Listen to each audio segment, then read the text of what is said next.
देवभूमि के दंगल में आप सभी का स्वागत है। मैं हूं आपके साथ यशी शुक्ला और आज देवभूमि के दंगल में बात करेंगे सरकार का स्वास्थ्य व्यवस्था पर ध्यान।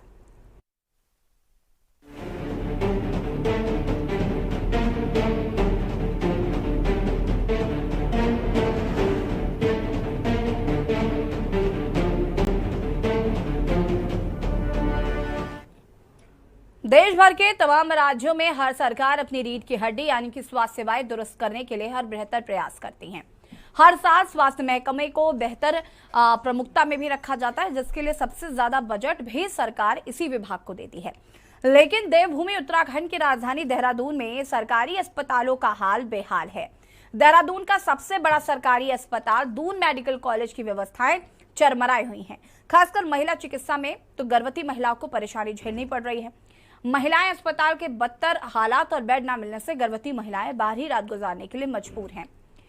महिला अस्पताल में पर्याप्त मात्रा में बेड न होने के चलते labour room, AMC, PNC, surgical post, surgical और ओटी में करीब 60 से 70 बेड ही मौजूद हैं। अस्पताल के कर्मचारियों का मानना है कि अस्पताल में मरीज देहरादून से ही नहीं बल्कि दूसरे जिलों के लोग भी यहाँ पर इलाज करवाने आते हैं। ऐसे में मरीजों की संख्या लगातार बढ़ती जाती है और नए आए मरीजों को वापस भी नहीं भेजा जा सकता। ऐसे में उन्हें भर्ती किया जाता है और व्यवस्था के अनुसार उनको बेड उपलब्ध कराया जाता है। दून अस्पताल प्रशासन पूरी कोशिश कर रहा है कि सारी सुविधाएं जल्द से जल्द दुरुस्त की जाएं। सरकारी अस्पताल में स्वास्थ्य कर्मियों की कमी से बदहाल व्यवस्थाएं, बहाली व नियुक्ति की मांग को लेकर स्वास्थ्य कर्मियों का आंदोलन भी लगातार जारी है। चर्चा आज इसी पर सरकार का स्वास्थ्य व्यवस्था पर ध्यान, लेकिन उससे पहले रिपोर्ट देखें।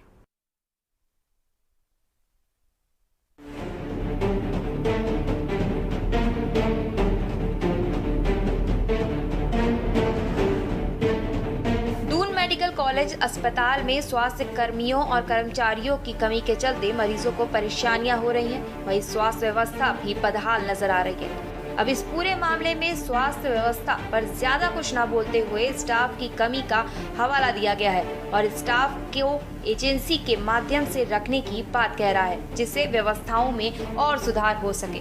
हमारे वहाँ अब आज की डेट में एक एजेंसी हायर की है गवर्नमेंट ने, जो स्वास्थ्य शिक्षा विभाग को मिली है और उसके माध्यम से अपॉइंटमेंट हो रहे हैं जो पुराने यहाँ काम कर चुके हैं कोरोना काल में या जो थोड़े अनुभवी लोग हैं, तो उनको कहा जा रहा है कि वो उस एजेंसी से संपर्क करें और जो उसके पात्र हैं, जो उसके लिए सक्षम हैं, उनका अगर उनको उस एजेंसी की टर्म एंड कंडीशन एक्सेप्टेड हैं तो वो आ रहे हैं। इसमें स्टाफ नर्सेज भी हैं, वार्ड बॉय भी है, यानी टेक्नीशियन भी है। वहीं मरीजों के साथ आए परिजन भी स्वास्थ्य सेवाओं पर कई सवाल खड़े कर रहे हैं। उनका मानना है कि व्यवस्था दुरुस्त नहीं है, जिसके चलते मरीजों को परेशानी का सामना करना पड़ रहा है। 3 घंटे से परेशान है, कोई सुन ही नहीं रहा है बिल्कुल भी। कोई उधर से उधर भेज देता है, उधर से उधर भेज देता है कि उधर जाओ। मैडम की इतनी हालत खराब है, उसकी मरने की हालत हो रही है। क्या हुआ उनको यूटिस में गांठ है और पेशाब नहीं आ रहा है, पेट खुला पड़ा हुआ है, बेहोशी की हालत में पड़ी हुई है। कोई सुन ही नहीं रहा है, इधर से उधर ऐसे ही कर रहे हैं सब लोग। क्या बताया जा रहा है?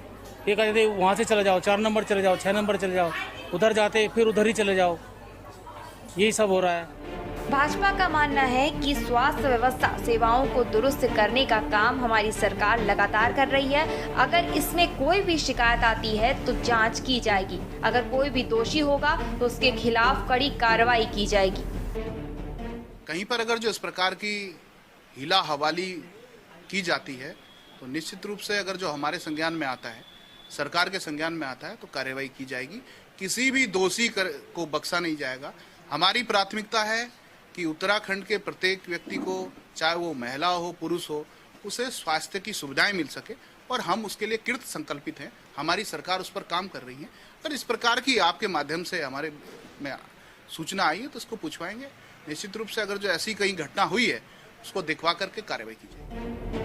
प्रदेश में बदहाल स्वास्थ्य सेवाओं को लेकर कांग्रेस भी लगातार सरकार के ऊपर सवाल जवाब थोप रही है। कांग्रेस का मानना है कि सरकार ने स्वास्थ्य सेवाओं को पहले से और भी ज्यादा बदतर कर दिया है। आए दिन गर्भवती महिलाओं के इलाज के साथ साथ कई ऐसी प्रदेश में स्वास्थ्य सेवाएं सुस्त हैं, जिसके चलते इलाज के लिए आम नागरिक को अपनी जान पर खेलना पड़ता है। इससे ज्यादा बदहाली शहरों से लेकर अति दुर्गम क्षेत्रों में ज्यादा देखने को मिलती है।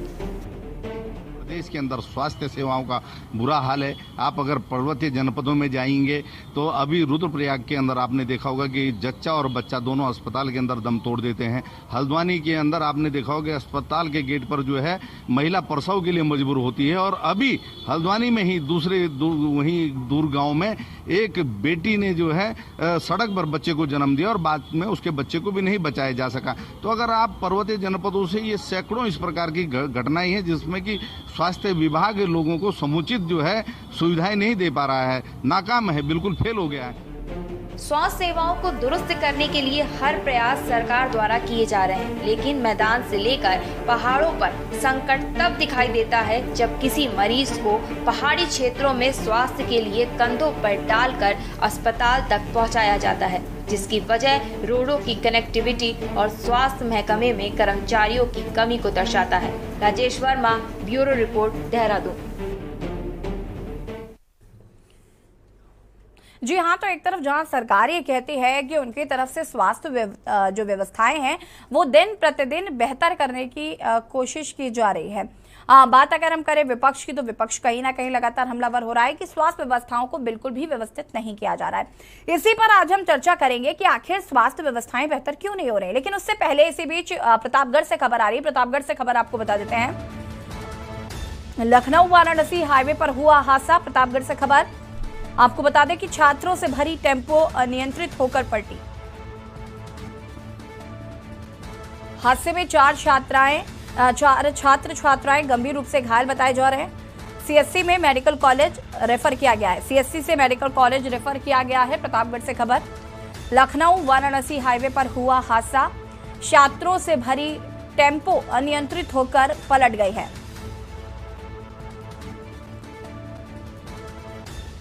हाईवे पर पड़ी ईंट पर चढ़ने के बाद चट्टे से टकराई।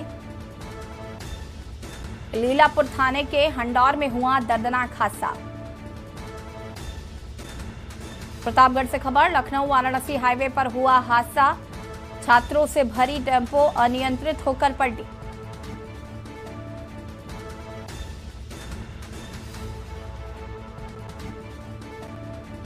हादसे में चार छात्र छात्राएं गंभीर रूप से घायल बताए जा रहे हैं, जिन्हें सीएससी से मेडिकल कॉलेज रेफर किया गया है।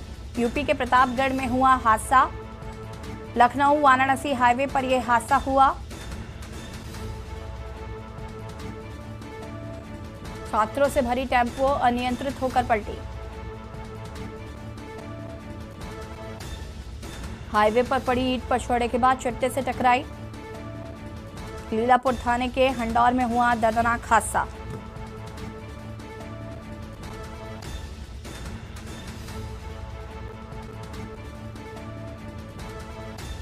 छात्रों से भरी टेम्पो अनियंत्रित होकर पलटी। हादसे में चार छात्र छात्राएं गंभीर रूप से घायल बताए जा रहे हैं। और इसी खबर पर ज्यादा जानकारी के लिए हमारे संवाददाता मोहम्मद महफूज जुड़ चुके हैं। महफूज, क्या कुछ जानकारी है इस पूरी घटना को लेकर? जी आपको बता दें, जिस तरह से ये घटना हुई है, छात्रों से भरी टेम्पो अनियंत्रित होकर पलट गई है और वहां पर चार छात्र घायल हुए हैं। इसमें अगर लापरवाही की बात देखा जाए तो जिस तरह से एआरटीओ की लापरवाही सामने आई है, अपने बड़ा ही सोचने की विषय है। एआरटीओ की पूरी जिम्मेदारी होती है कि जो भी वाहन स्कूल में चले उनके जो भी व्यवस्थाएं हैं, जो गाड़ी के रखरखाव है, जो गाड़ी में जो भी व्यवस्थाएं होती है वो होनी चाहिए। जिस तरह से छात्रों को टेम्पो से ढोया जा रहा है, यहाँ छात्र जो है स्कूल जो भी छात्र है स्कूल से जाने के लिए कहीं टेम्पू लगाई गई है, तो कहीं मैजिकों पे ढोई जाती है, फंसे भी है तो पूरी तरह से जर्जर है। ये कहीं न कहीं अपने में सोचनीय विषय है। इसमें जिला प्रशासन को भी ध्यान देना चाहिए, इसमें आरटीओ प्रतापगढ़ को भी ध्यान देना चाहिए कि इस तरह की गाड़ियां जो बच्चों को उनके घर तक ढो रही हैं, ऐसी गाड़ियां न चलें। फिलहाल चारों छात्रों को गंभीर अवस्था में सीएससी ले जाया गया और वहां से उनको मेडिकल कॉलेज रेफर कर दिया गया है। और गाड़ी आपको बता दी टेम्पो थी जो ईंट लगे रहते हैं, रोड के किनारे घर बनते रहते हैं, ईंट लगे रहते हैं, उसी में जाके टकरा गई थी। उसके बाद एक्सीडेंट हुआ था, जिसकी वजह से 4 छात्र जो है बिल्कुल गंभीर हुए थे, उन्हें पीएचसी भेज दिया गया, उनका इलाज चल रहा है। जी बिल्कुल। महफूज, अगर हम घायलों की बात करें तो घायलों की स्थिति कैसी बनी हुई है?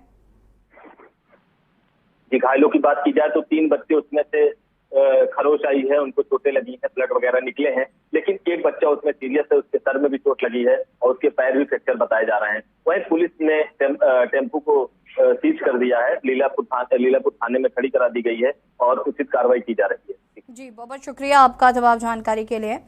और बता दें आपको कि छात्रों से भरी टेम्पो अनियंत्रित होकर पलटी।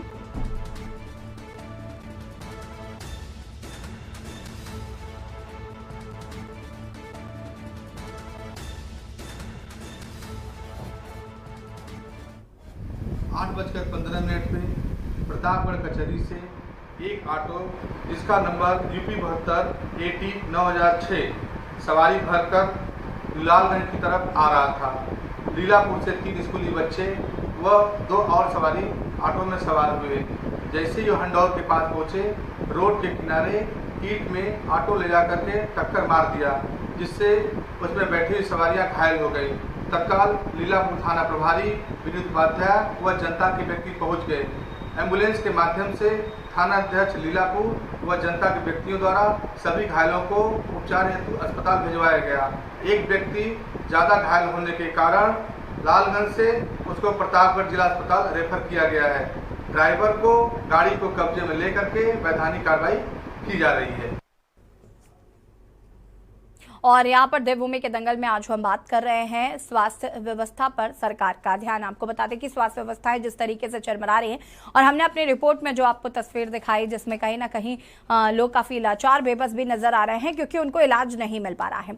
और इसी पर ज्यादा बातचीत के लिए हमारे साथ कुछ मेहमान भी जुड़े हुए हैं। पवन तोमर जी भारतीय जनता पार्टी के प्रवक्ता हैं, जुड़ चुके हैं।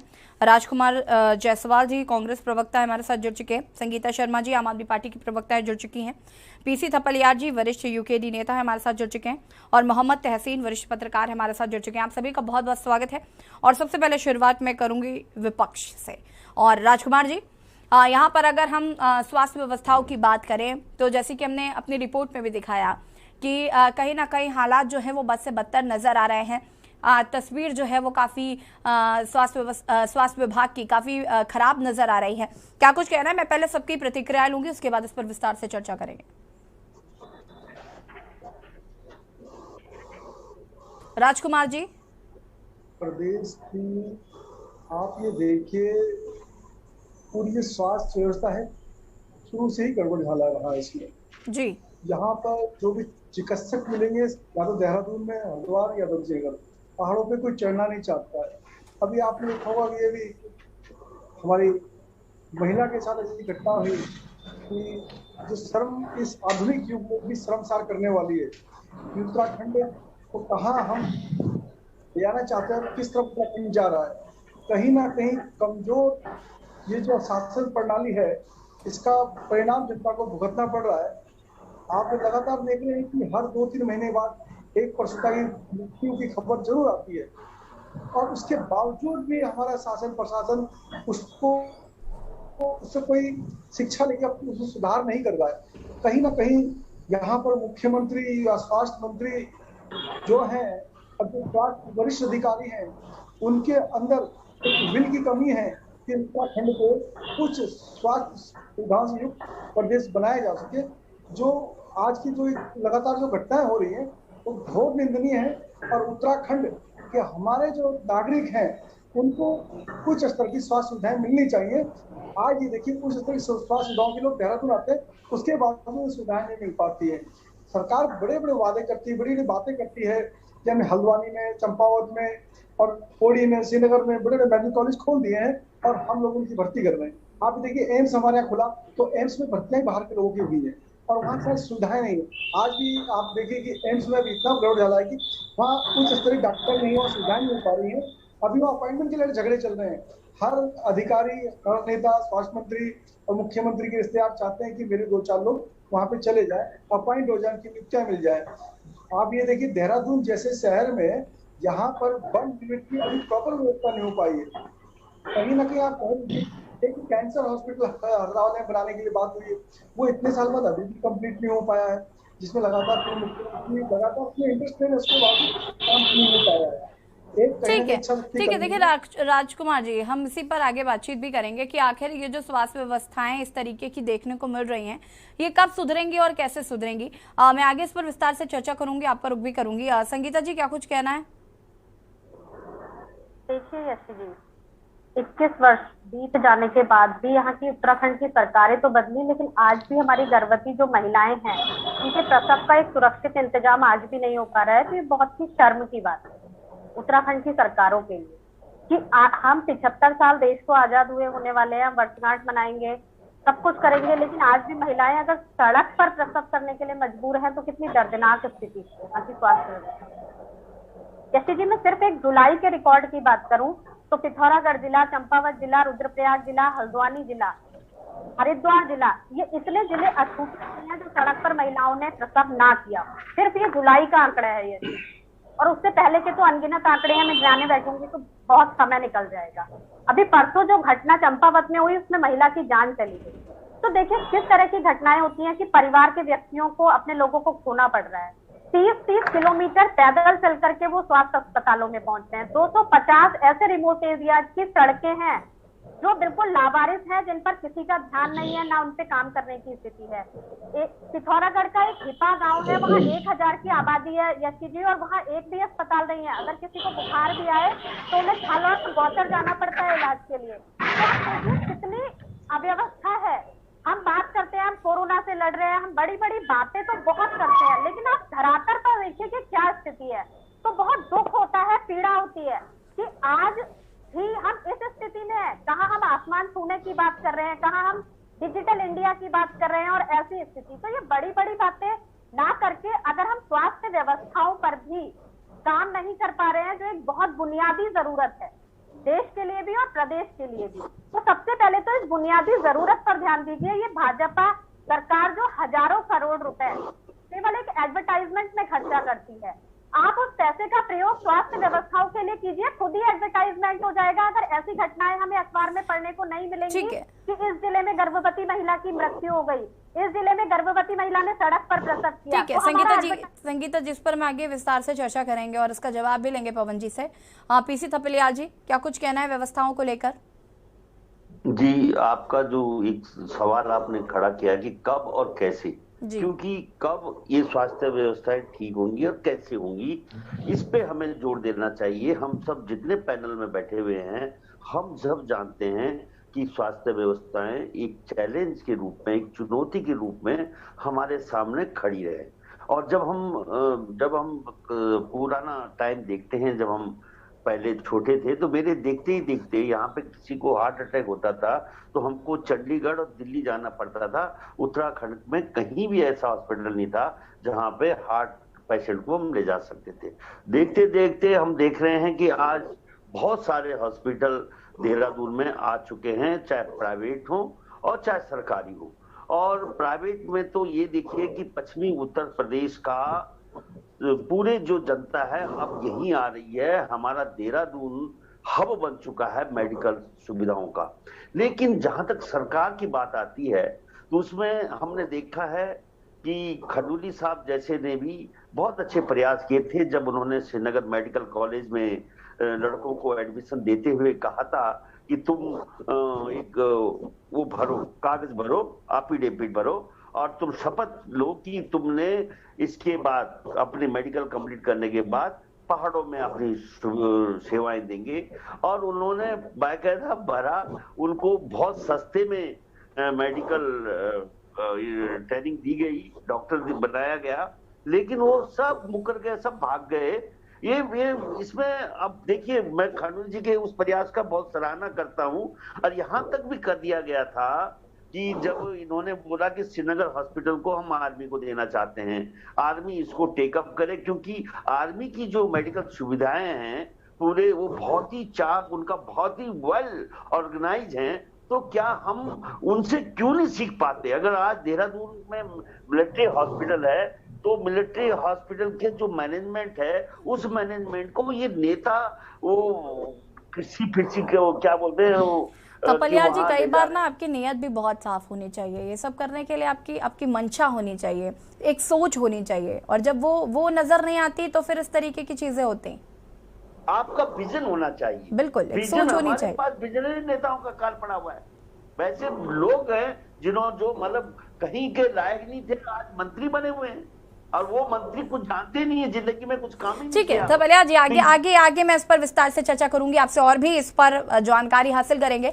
पवन तोमर जी, विपक्ष को लगता है कि स्वास्थ्य व्यवस्थाएं बेहतर नहीं है, और हमारी रिपोर्ट भी यही कह रही है फिलहाल कि जो स्वास्थ्य व्यवस्थाएं हैं वो बिल्कुल बेहतर नहीं है, क्योंकि इस तरीके की खबरें आना कहीं ना कहीं शर्मसार करता है कि महिलाएं आज उनको प्रसव के लिए भी अगर जाना है तो वो दम तोड़ रही हैं। उन्हें नहीं पता होता है कि उनका बच्चा सुरक्षित बचेगा, वो सुरक्षित बचेंगी या नहीं। पवन जी, ऐसा क्यों? प्रदेश की ऐसे हालत कैसे हो रही है भाई? देखिए ऐसी जी, मेरा मानना यह है, मैं अभी सभी अपने सहयोगियों को सुन रहा था जी, और अभी थपलियाल जी ने माना भी है कि अमूल चूल परिवर्तन उत्तराखंड में हुए हैं। मैं इनका भी धन्यवाद क्या इनको ऐसा लगा है। इसके अंतर्गत मैं एक बात ये जरूर कहूंगा कि जो भी स्वास्थ्य संबंधित योजनाएं होती हैं वो प्रदेश को केंद्रित करके होती हैं, पर्टिकुलर एक जिले या पर्टिकुलर एक स्थान को लेकर के नहीं होती है। जहां तक स्वास्थ्य सेवाओं का काम है, अगर वो किया है तो इसमें अमूलचूल परिवर्तन भारतीय जनता पार्टी ने किया है। स्वास्थ्य बजट को लेकर 4 गुना बढ़ा, जहां हमारे 823 करोड़ से 3,04,40 करोड़ इस बजट को प्रोत्साहित के रूप में सरकार ने दिया है। आपको मैं अभी बताना चाहूंगा, विभिन्न अस्पतालों में जहां चिकित्सकों की संख्या जो हमारे से पूर्व से पहले समय से पहले केवल मात्र 1081 थी, आज वो बढ़ाकर 2,260 कर दी गई है। तो चाहे वो हरिद्वार हो या पिथौरागढ़ हो, मेडिकल कॉलेजों के लिए 325 करोड़ रुपए स्वीकृत किए गए हैं। मैं अभी आपके टीवी के माध्यम से देख रहा था कि देहरादून के अंदर इस तरह की चीजें सामने आई है। वास्तव में ये चिंताजनक विषय है, मैं मानता हूं। और ये अगर इस तरह की घटनाएं हुई हैं तो सरकार के संज्ञान में मैं आपका भी धन्यवाद दूंगा कि आपने आया है और संज्ञान में आया है, तो इसका निश्चित तौर पर जांच का विषय है, आखिरकार ये किन कारणों से और क्यों हुआ है। अभी आपने देखा होगा, जो हमारी गर्भवती महिलाएं, माताएं, बहनें हैं, उनके लिए भी सरकार ने अनेक तरह की योजनाएं चलाई हुई हैं। चाहे वो खुशियों की सवारी हो, वो बंद पड़ी थी, अभी माननीय पुष्कर सिंह धामी जी ने वो अभी चालू की दोबारा से। उसके अंतर्गत जो हमारी बहनें, हमारी माताएं जो प्रसव के दौरान पीड़ित होती है, उनको घर से लाने का कार्य और उसके बाद प्रसव उपरांत उनको छोड़ने का कार्य भी एक खुशियों की सवारी के अंतर्गत हो रहा है। और इसमें इतना ही नहीं, हमने खुशियों की सवारी के अंतर्गत उसकी व्यवस्था भी की है।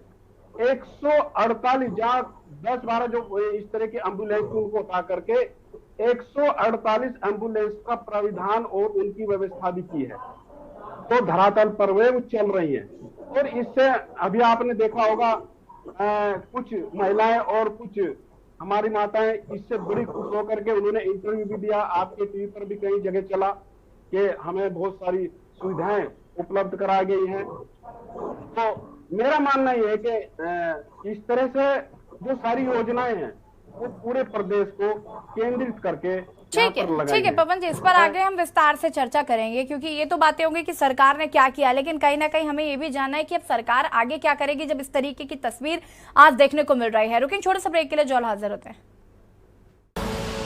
आप देख रहे हैं के न्यूज, खबरों का सारथी। सर्वकॉन सिर्फ एक नाम नहीं, भरोसा है 35 सालों का जो आपने किया है हम पे। तभी तो हम हैं India's number 1 servo voltage stabilizer के निर्माता। सर्वकॉम, रखे सब कंट्रोल। देखें कौन नया खिलाड़ी आया है, समझा देते हैं, प्यार से समझाएंगे। ये तो अपनी जुबान है। जुबान एक हो तो दिल भी एक होने चाहिए। विमल, बोलो जुबान केसरी। के न्यूज की खास पेशकश सप्ताहांत में देखिए छत्रपुर में सेंधमारी 2024 की तैयारी इस शनिवार रविवार रात 8 बजे और नेशनल हेराल्ड पूछताछ कब तक इस शनिवार रविवार रात 8:30 बजे प्रबुद्ध चौहान के साथ। आप देख रहे हैं के न्यूज, खबरों का सारथी।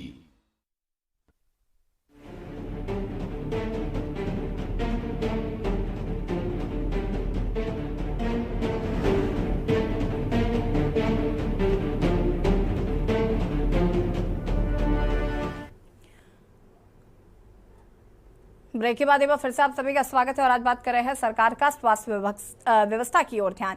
देश भर के तमाम राज्यों में हर सरकार अपनी रीढ़ की हड्डी यानी कि स्वास्थ्य सेवाएं दुरुस्त करने के लिए हर बेहतर प्रयास करती है और हर साल स्वास्थ्य महकमे को बेहद प्रमुखता में रखा जाता है, जिसके लिए सबसे ज्यादा बजट भी सरकार इस विभाग को देती है। लेकिन देवभूमि उत्तराखंड की राजधानी देहरादून में सरकारी अस्पतालों का हाल बेहाल हो चुका है। देहरादून का सबसे बड़ा सरकारी अस्पताल दून मेडिकल कॉलेज में व्यवस्थाएं चरमराई हुई हैं। तो जब देहरादून के सबसे बड़े दून हॉस्पिटल के ये हाल है तो अन्य सरकारी अस्पतालों का क्या हाल होगा? और आज हम इसी पर बातचीत कर रहे हैं। लगातार हमारे साथ मेहमान भी जुड़े हुए हैं और हमारे साथ वरिष्ठ पत्रकार जी भी लगातार बने हुए हैं। मोहम्मद तहसीन जी, आपसे जानना चाहूंगी मैं, यहाँ पर आपने सत्ता पक्ष और विपक्ष को भी सुना है, क्या कुछ कहना है इन चरमराई स्वास्थ्य व्यवस्थाओं को लेकर? एक तरफ जहां भारतीय जनता पार्टी के प्रवक्ता कह रहे हैं कि पहले तो ये भी व्यवस्थाएं नहीं थी लेकिन अब कहीं ना कहीं व्यवस्थाएं बेहतर हो रही हैं, हालांकि जो कमियां पाई जा रही हैं उनको लेकर ध्यान दिया जाएगा। वही विपक्ष का कहना है कि कुछ भी काम नहीं किया जा रहा है और लोगों को आज भी वही प्रॉब्लम्स हो रही हैं जो पहले होती थी।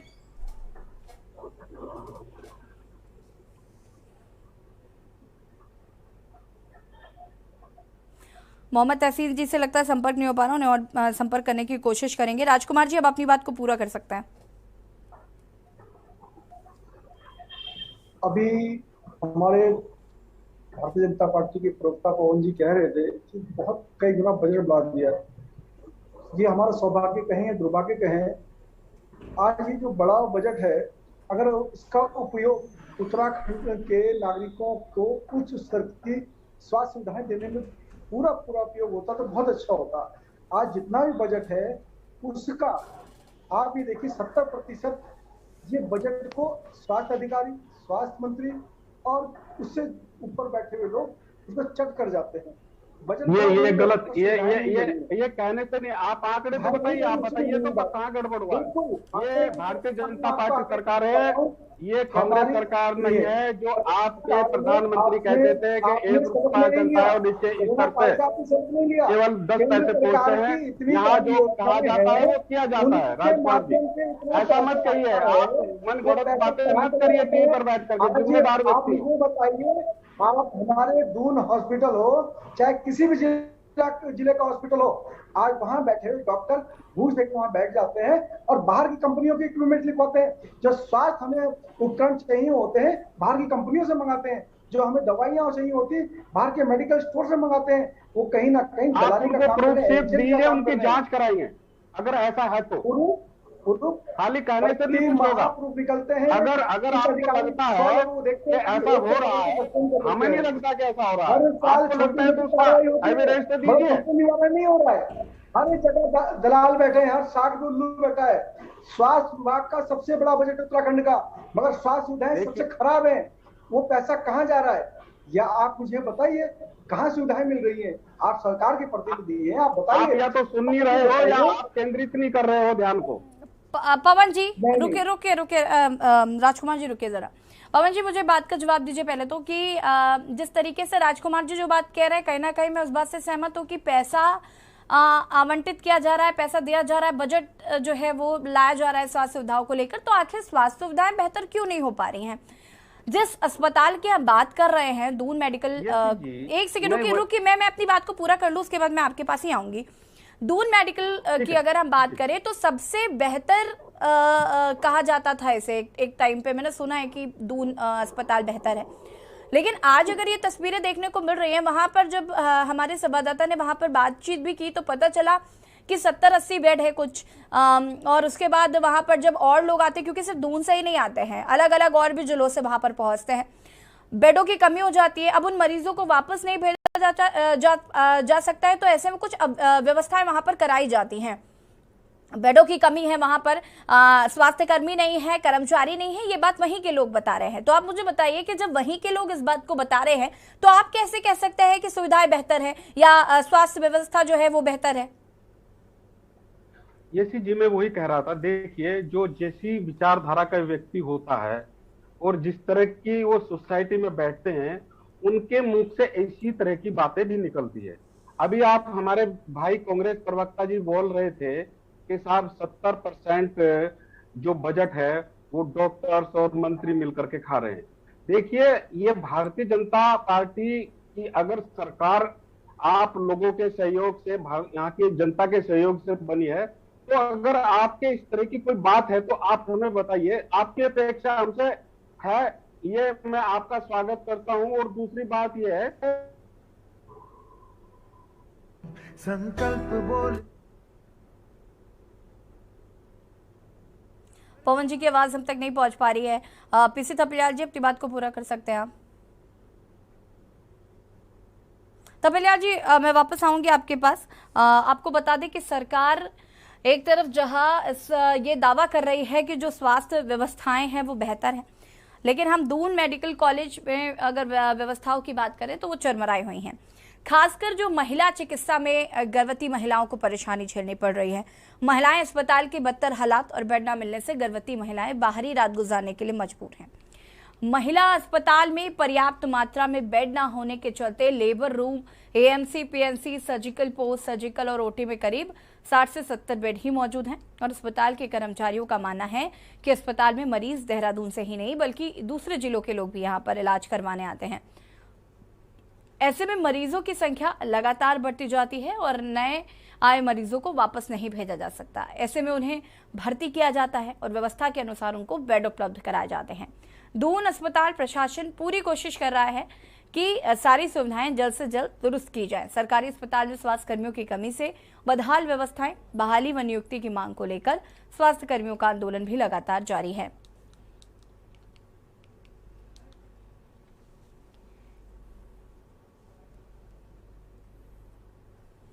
राज्य की स्वास्थ्य जो व्यवस्थाएं हैं वो कहीं ना कहीं बद से बदतर हालत में नजर आ रही हैं। एक तरफ जहां ये माना जा रहा है कि सरकार कदम उठा रही, तो कहीं ना कहीं सवाल है कि अगर सरकार द्वारा काम किया जा रहा है तो फिर आखिर व्यवस्थाएं इस तरीके से क्यों चरमराई हुई नजर आ रही। थपलियाल जी हमारे साथ लगातार बने हुए। थपलियाल जी, अपनी बात को पूरा कर सकते हैं? जी, मैं नॉर्मली ये देख रहा हूँ, अभी श्रीनगर मेडिकल कॉलेज के 6 बड़े डॉक्टर छोड़ के भाग गए। मैं उनको मिला, मैंने कहा भाई क्यों भागे? बोला साहब राजनीति बहुत ज्यादा हो गई है। ये जो स्वास्थ्य सेवाओं में, यानी रात को वहां पे बोला ये छुट भैया नेता पी पा के आते हैं, हल्ला करते हैं, डांटते हैं डॉक्टरों को। मतलब डॉक्टरों की तो परेशानी आ गई है कि कब डॉक्टर पिट जाए जनता, क्योंकि जब कभी भी किसी का पारिवारिक व्यक्ति बीमार होता है तो वो व्यक्ति पेशेंस खत्म कर देता है, क्योंकि उसको ये विश्वास नहीं रहता, उसको लगता है कि मेरा पेशेंट को नहीं देखा जा रहा है। तो तमाम जो इस तरह से ये बढ़ता जा रहा है प्रेशर हॉस्पिटलों में और डॉक्टरों की कमी, यानी जो अभी मेडिकल दून मेडिकल में जो महिलाओं का दुर्दशा है, वहां डॉक्टर ही नहीं है, गायनेकोलॉजिस्ट 2-3 है और उनके मुताबिक उन्होंने बेड रखे हुए हैं। और वो गायनेकोलॉजिस्ट इसलिए नहीं आते कि सरकारी हॉस्पिटलों में डॉक्टरों का रुझान कम हो गया है, क्योंकि नेतागिरी करने का सबसे बड़ा अड्डा बन चुका है हॉस्पिटल। अब इसको कैसे थामे कोई भी? पवन जी जवाब दीजिए, थपलियाल जी की बात का जवाब दीजिए कि भाई ये नेतागिरी क्यों हो रही है, राजनीति क्यों हो रही है? अस्पताल क्या राजनीति का अड्डा है? अस्पतालों में जाकर ये जो छोटे मोटे कार्यकर्ता हैं वहां पर जाकर ऐंठन दिखाएंगे, वहां पर जाकर बदतमीजी करेंगे। देखिए, अगर थपलियाल जी इस बात को कह रहे हैं तो मैं मानती हूँ कि बहुत जिम्मेदारी के साथ वो ये बात कह रहे होंगे। यसी जी, मैं थपलियाल जी की बातों को दरकिनार नहीं करता जी। हाँ, ये जरूर जानना चाहूंगा, अगर पर्टिकुलर इस तरह की कोई केस किसी अस्पतालों में हुए हैं तो निश्चित तौर पर वहां एफआईआर दर्ज हुई होगी। और हाँ, हमारा एक नागरिक होने के नाते हमारा भी ये कर्तव्य है कि हमारे जो डॉक्टर हैं उनके साथ कोई बदतमीजी करे। ये सरकार का ही नहीं, आम जनता का भी कर्तव्य है। और सरकार को उससे अवगत भी कराएं और उसको बताएं भी कि वास्तव में इस अमुक अस्पताल में इस डॉक्टर के साथ इन लोगों के द्वारा इस तरह की घटनाएं हुई है। अगर इस तरह की कोई घटनाएं होती हैं वो बिल्कुल निंदनीय है और निश्चित तौर पर अगर उनकी एफआईआर हम कराएं या सरकार कराए, निश्चित तौर पर उन पर कार्रवाई होगी। देखिए, डॉक्टर के साथ जहां जहां भी अभी आपने देखा होगा कोरोना काल में, अभी देहरादून के अंदर एक हॉस्पिटल में पीछे एक समाचार आया था, डॉक्टर के साथ किसी ने बदतमीजी की थी, उन पे सरकार ने कार्रवाई की और उन पर पूरी तरह से फोकस किया। तो अगर इस तरह की घटनाएं होती हैं वो निंदनीय है।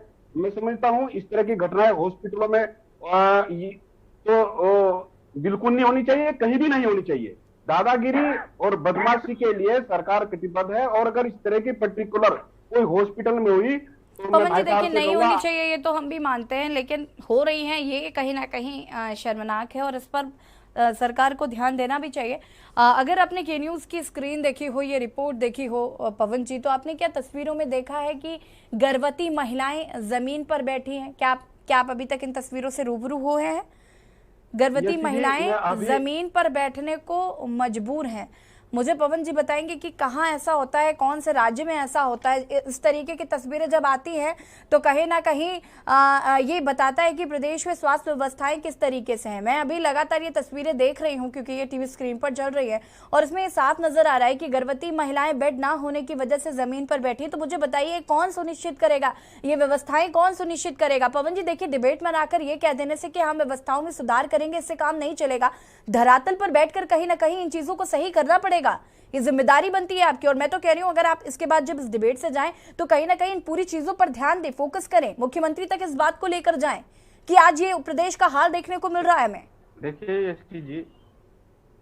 यसी जी, हम डिबेट पर अगर बैठते हैं तो पूरी जिम्मेवारी के साथ बैठते हैं। आपकी के स्क्रीन के माध्यम से मैं ये एक चित्र देख रहा हूँ कि एक महिला फर्श पर बैठी हुई है जी।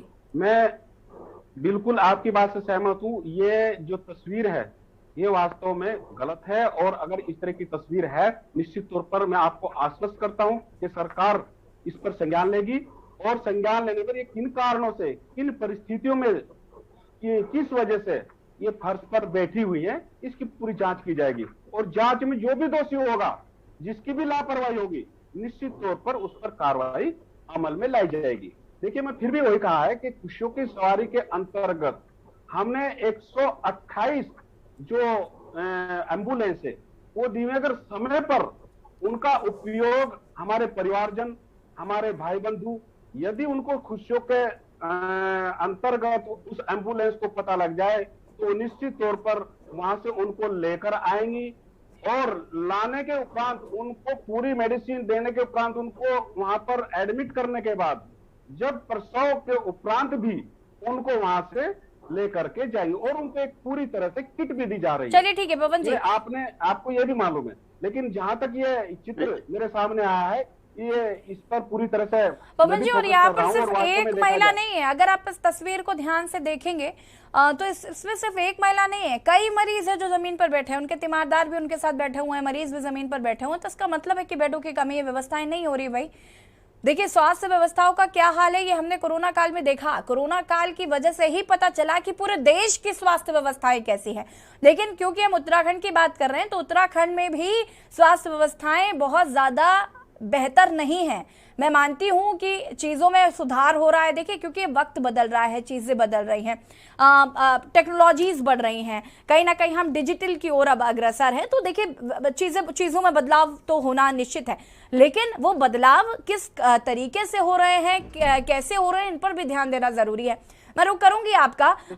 संगीता जी, मैं इस पर एक जवाब पवन जी रुकिए, मैं आऊंगी आपके पास। कोई कमी है, ठीक है संगीता जी। देखिए यक्षी जी, अभी पवन भाई बैठे हुए हैं हमारे बड़े भाई, तो वो कह रहे हैं हमने बहुत सी योजनाएं लागू कर दी है। सरकार लगातार योजनाएं लागू कर रही है, 22 वर्षों से हम योजनाओं को ही देख रहे हैं, तो कितनी योजनाएं धरातल पर आई। अभी हम रिपोर्ट आपकी हमने देखी, आपने खुद कहा कि देहरादून में जब ऐसा हाल है तो बाकी जिलों में हम क्या अपेक्षा कर सकते, बिल्कुल क्या हालात हों। और जो पहाड़ी इलाके हैं वहां तो हम बिल्कुल भी अपेक्षा नहीं कर सकते कि बहुत अच्छी स्वास्थ्य सुविधाएं हैं। हरिद्वार में जब समय पर एम्बुलेंस नहीं पहुंचती है तो बच्चे का सड़क पे जन्म होता है। मुनस्यारी में जब समय पर हेलीकॉप्टर नहीं पहुंचता है तो खेत में महिला का प्रसव होता है और बच्चे की मृत्यु हो जाती है। तो ऐसे में आप क्या कहेंगे? और देखिए लगातार जो आप कह रहे हैं कि स्वास्थ्य व्यवस्थाएं, और देखिए सरकारी अस्पतालों में ही स्वास्थ्य व्यवस्थाओं की जरूरत बेहतर करनी पड़ेगी, क्योंकि प्राइवेट में तो है ही, क्योंकि हम वहाँ जितना पैसा भरेंगे वहाँ इलाज करा लेंगे। लेकिन क्या निजी अस्पतालों में इलाज कराना आज के समय में सहज है? जिनके पास पैसा है वो बेशक कहीं भी इलाज करा सकते हैं, उत्तराखंड से बाहर भी जा सकते हैं। जैसे हमारी कैबिनेट मंत्री रेखा आर्या जी बाहर चली गई, उन्हें एक ऑपरेशन कराना था तो वो दिल्ली जाके करा आई, क्योंकि उनके लिए वो मुमकिन है। लेकिन हर व्यक्ति के लिए वो मुमकिन नहीं है कि वो बाहर चला जाए या निजी अस्पताल के खर्चे को वहन कर पाए। तो जब जनता टैक्स देती है तो सरकार की जिम्मेदारी है कि शिक्षा और स्वास्थ्य जैसी बुनियादी सुविधाओं को दुरुस्त करे, लेकिन आज वो उत्तराखंड में बिल्कुल भी दुरुस्त नहीं है। और उत्तराखंड में तो स्वास्थ्य व्यवस्थाओं के साथ सड़क का मसला भी जुड़ जाता है, क्योंकि जहां अस्पताल जब उनके क्षेत्र में नहीं है, उनके दायरे में नहीं है, वो 30-30 किलोमीटर दूर है, तो वो वहां पे एम्बुलेंस भी आपकी नहीं पहुंच पाएगी, आपकी खुशियों की सवारी भी नहीं पहुंच पाएगी। पवन भाई, डोली में लेकर के उनको आना पड़ेगा, तब जाके उनका काम चलेगा। तो पहले तो आपको सड़क भी व्यवस्थित, रोड कनेक्टिविटी का बहुत बड़ा इशू है। बिल्कुल, ये जो वहां पहुंच जाए तो आपको तो पहाड़ों में ज्यादा काम करने की जरूरत है। बिल्कुल संगीता जी, आज नहीं बना, 22 वर्ष हो गए हैं, तो भाई सोचिए कब सोचेंगे। हम डिबेट में बैठ करके बात कर लेते हैं, हर बार यही बात होती है, लेकिन काम धरातल पर नहीं होता। पवन जी, इस पे आप लगातार कह रहे हैं हमने इतना कुछ कर दिया, उसके बाद भी आप रिपोर्ट भी देख रहे हैं ना देहरादून की, आप देहरादून की रिपोर्ट खुद देख रहे हैं, और उसके बाद भी जो देहरादून उनको भी आपने सुना, उन्होंने क्या कहा कि स्टाफ की कमी है। तो आप कह रहे हैं फिर हम प्राइवेट स्टाफ लगाएंगे, जब इतनी नौकरियां हैं आप सरकारी एक परमानेंट स्टाफ क्यों नहीं रखते हैं?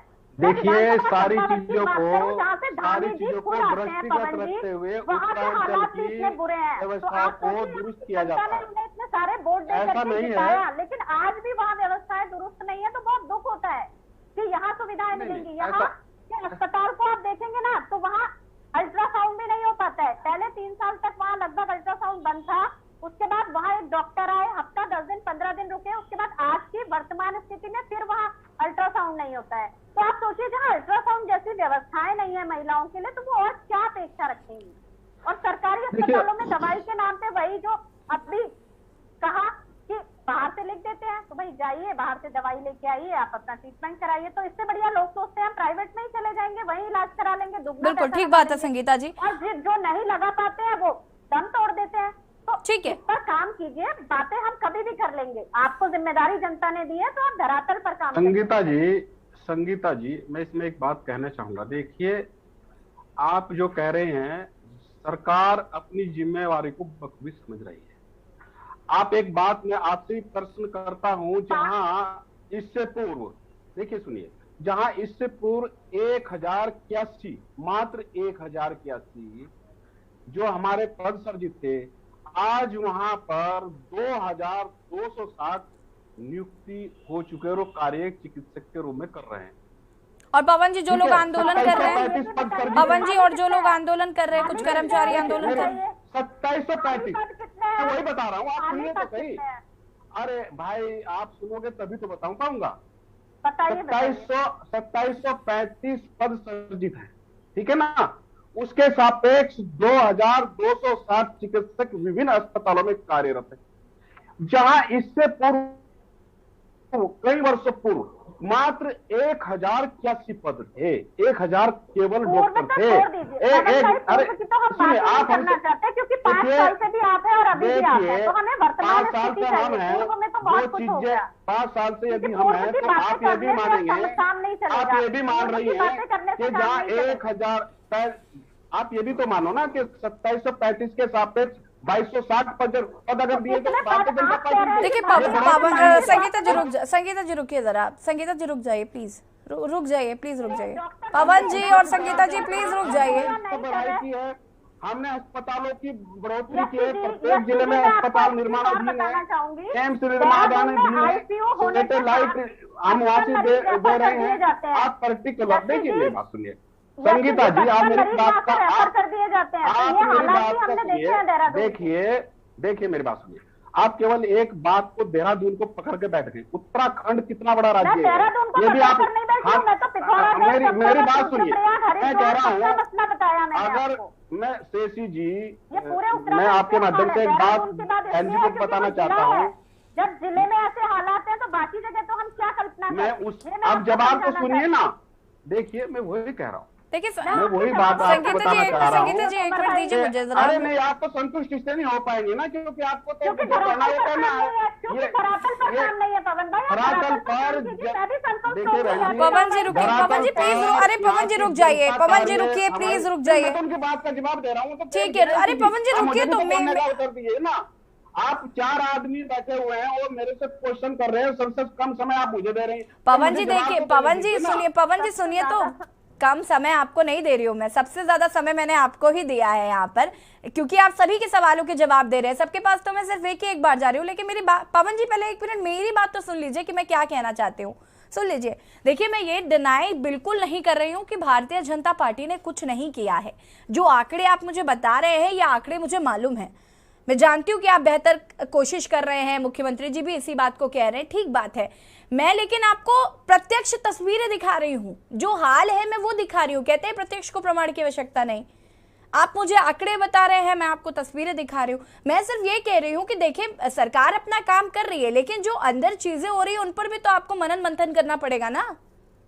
जी, अब आप देखिए, ये क्वेश्चन आपने 3 से 4 बार कर चुका कि जो तस्वीर दिखाई जा रही है उस पर आप नहीं बोल रहे, जबकि मैंने उन तस्वीरों को बोला है। मैं आपको एक बात बताना चाहता हूं, जहां बेडों की व्यवस्था है वहां व्यवस्था की जा रही है। हर्रावाला देहरादून में 300 संयुक्त कैंसर एवं मेटर्निटी का चिकित्सालय तथा गैरसैंण चमोली में 50 संयुक्त चिकित्सालय का निर्माण हो चुका है। अब आपकी बात आपके माध्यम से देहरादून में आई है, आपने कहा है कि वहां जो बेड है वो कम है, वो मैंने आपको बताया भी है कि इसकी जांच की जा रही है और जांच होगी कि कहां आखिरकार ये जो तस्वीरें आई हैं ये किस परिस्थितियों में आई है। मैंने कहा ना, मैं बार बार वही कह रहा हूं कि ये जो तस्वीरें हमारे सामने आई हैं ये किन परिस्थितियों में आई हैं और क्या उनके क्या कारण हो सकते हैं। ये जब जांच आएगी और पता चलेगा तो निश्चित तौर पर ठीक हो जाएगी। जहां तक बेड का सवाल है, तो बेड जहां लगते हैं कि जिस हॉस्पिटल में बेड कम है तो वहां बेडों की व्यवस्था बढ़ाई भी है, आपने देखा भी हो, कई चिकित्सालयों में बढ़ाई है। और वहां भी अगर लगता है कि मरीज ज्यादा आ रहे हैं और लगता है कि वहां बेड कम है, तो वहां बेडों की व्यवस्था भी बढ़ाई जा रही है।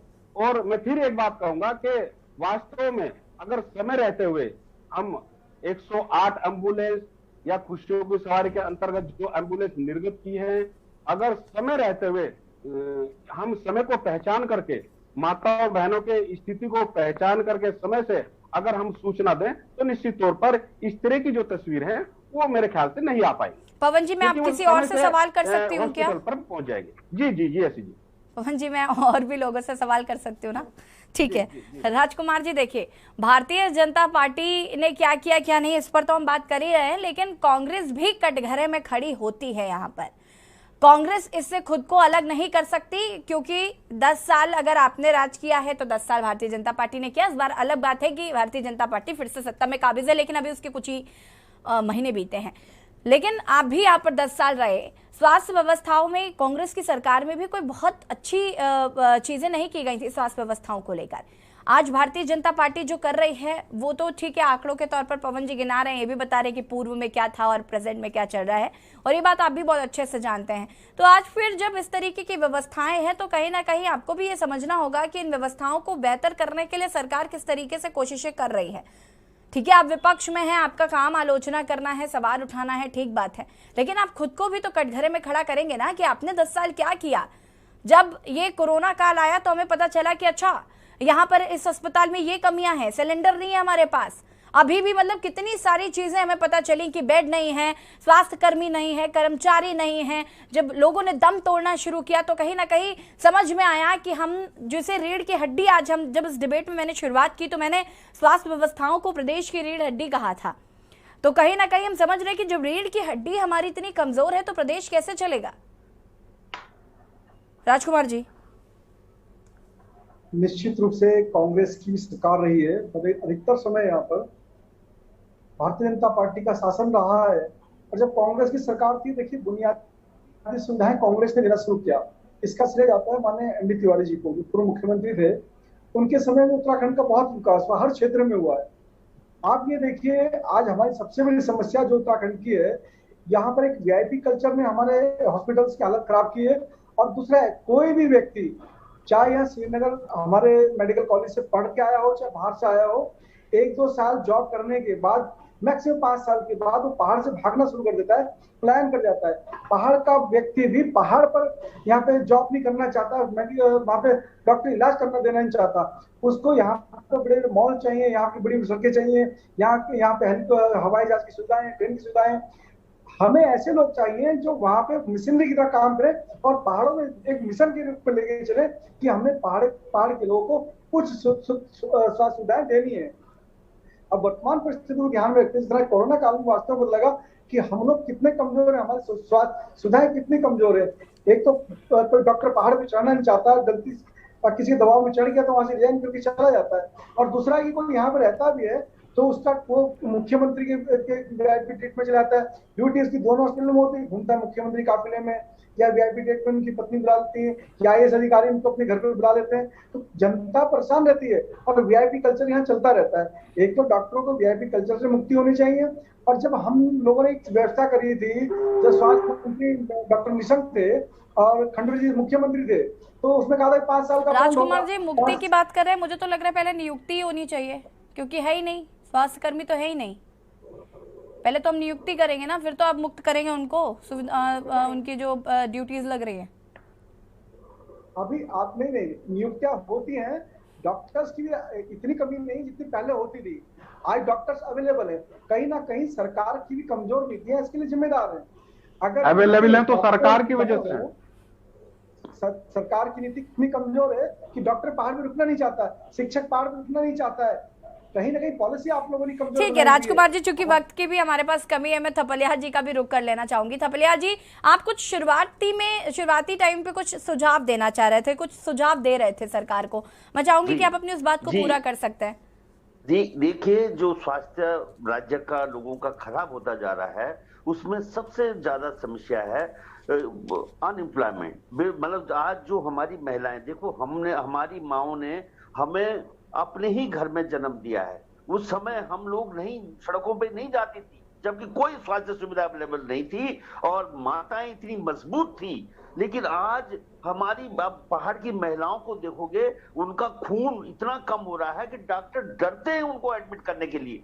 उनका हीमोग्लोबिन सीधा 2, 3, 4, 5 पे आ जाता है, क्योंकि सरकारों का काम होता है कि जब प्रेगनेंसी में महिला हो उसको सही ढंग से देखभाल करनी चाहिए। अरे ये तो तुम पहाड़ों में प्रोवाइड कर सकते थे, ये बहुत बड़ा वो नहीं है, लेकिन इनको अकल कौन देगा? इनके पास इतने पूर्व सैनिक जो एएमसी में भर्त रहे हैं, वो खाली बैठे हुए हैं। मैंने देखा मंगला माता उनका यूज करती है, उन पूर्व सैनिकों का जो एएमसी में। कई इन लोगों को कभी ये ध्यान ही नहीं आया कि हमारे पास ऐसा ह्यूमन रिसोर्स पड़ा हुआ है जिसका उपयोग हम इन छोटी छोटी स्वास्थ्य सेवाओं में, ग्राम स्वास्थ्य सेवाओं में करवा आ सकते थे। इनकी अकल तब अंधापन हो जाता है जब ये दिल्ली में केजरीवाल के एग्जाम्पल को देखने के लिए उसको दुश्मन बनाकर क्रिटिसाइज तो कर लेंगे, लेकिन ये नहीं देख पाते कि चलो यार इसके कैसे बनाए हुए हॉस्पिटल उसको देख लेते हैं, स्वास्थ्य केंद्र, वो ये भी नहीं देखना चाहते। ये कैसे मालूम जैसे थप्पल यार जी, लेकिन देखिए दिल्ली की मैं हमेशा कहती हूँ कि दिल्ली का कंपैरिजन हमें उत्तराखंड से नहीं करना चाहिए। मुझे ऐसा लगता है क्योंकि दिल्ली काफी अलग है उत्तराखंड से। उत्तराखंड मैं कहती हूँ काफी अलग है दिल्ली से। बिल्कुल अलग है मैडम। इसी देखो देखिए दिल्ली में पहाड़ नहीं है, दिल्ली में रोड कनेक्टिविटी का प्रॉब्लम नहीं है। अरे तो जो छोटे छोटे इन्होंने बनाए, देखो जब कोरोना काल में इन्होंने 3-4 पैकेट सीधा घर में भिजवाए थे तो मैं देखा कि घर में ही लोग ठीक हो गए थे।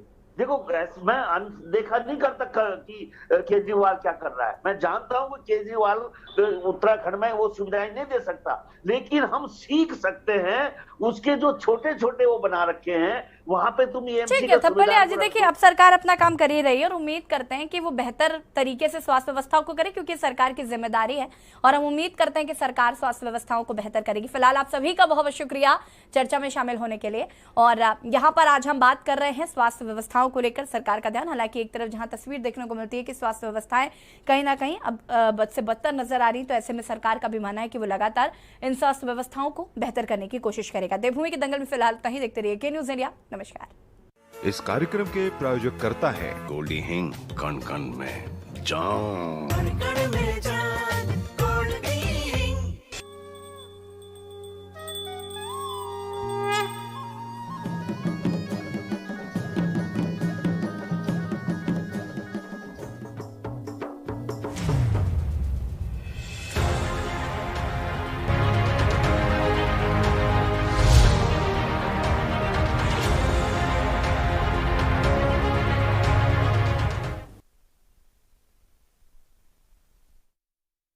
मेडिकल लाइन में पैरामेडिकल स्टाफ के तौर पर अपना सुनहरा भविष्य चाहते हैं तो 24 घंटे इमरजेंसी सेवाएं देने वाला Chandni school of nursing and paramedical centre, Vikas Nagar, Lakhanpur Kanpur व Chandni college of nursing, Basosi, new Shivli road, Kalyanpur, Kanpur Dehat आज ही ज्वाइन करें।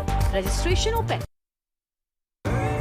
देखें कौन नया खिलाड़ी आया है, समझा देते हैं, प्यार से समझाएंगे। ये तो अपनी जुबान है। जुबान एक हो तो दिल भी एक होने चाहिए। विमल बोलो जुबान केसरी। के न्यूज की खास पेशकश सप्ताहांत में देखिए छत्रपुर में सेंधमारी 2024 की तैयारी इस शनिवार रविवार रात 8 बजे और नेशनल हेराल्ड पूछताछ कब तक। इस शनिवार रविवार रात 8:30 बजे प्रबुद्ध चौहान के साथ।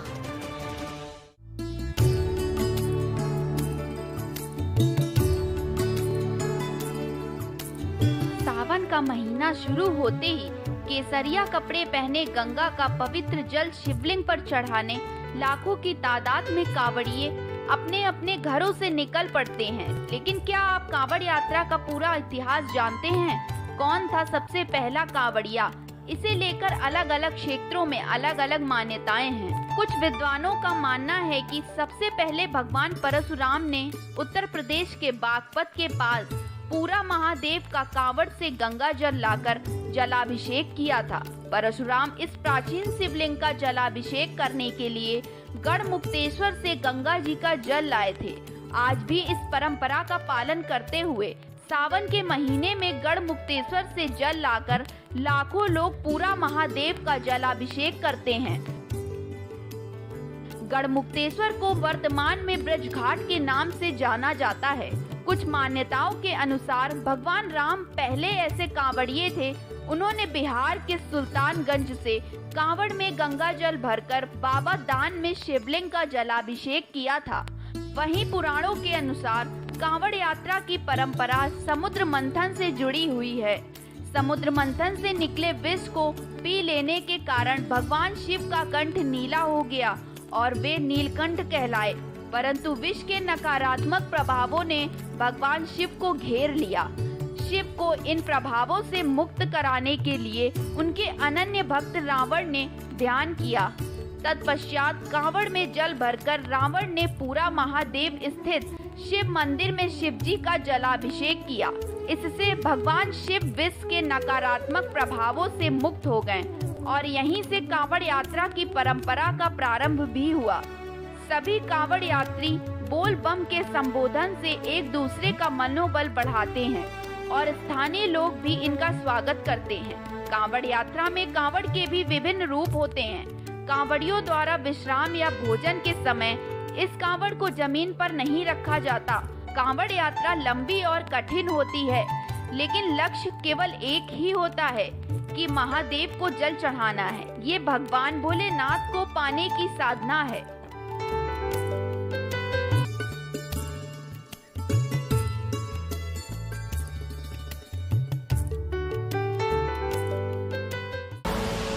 आप देख रहे हैं के न्यूज, खबरों का सारथी।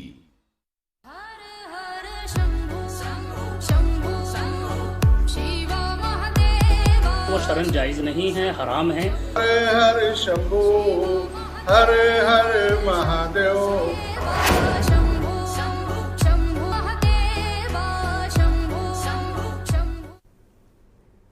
नमस्कार, आप देख रहे हैं के न्यूज इंडिया और मैं हूं आपके साथ गरिमा सुमन वाजपेयी। सवाल ये कि क्या हर हर शंभू गाना गुनाह है? और राशन और भाषण में तो हिंदू मुसलमान चल ही रहा था, अब गीत